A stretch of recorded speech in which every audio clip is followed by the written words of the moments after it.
And a rally held in Hamden called on state lawmakers to pass 2 resolutions that would expand voter access in Connecticut. HJ 58 and 59 would allow for no excuse absentee balloting and early voting. Dave Puglisi has more on the push. These 2 resolutions hope to make some of the exceptions we saw during COVID-19 permanent. The no excuse absentee balloting as well as early voting help create the largest turnout we have ever seen for a presidential election in the state of Connecticut. Those rallying here calling these moves common sense. We need to remove the roadblocks, and right now there are way too many. Roadblocks, they say, are limiting the ability for the people of Connecticut to vote.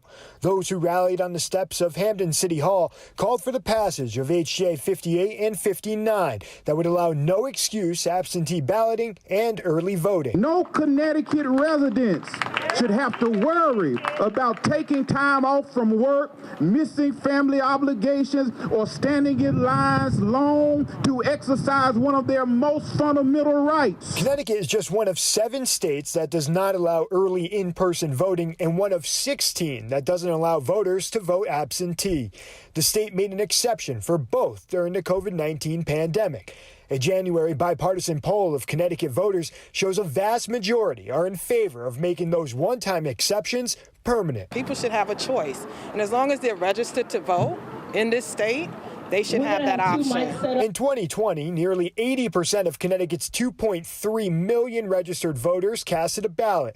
The record number of votes was 185,000 more than 2016. Representative Robin Porter believes this kind of legislation will allow for all voices to be heard. Even though Georgia and Florida are rolling back, they still are much more lax than we are. We are more restrictive than those 2 states.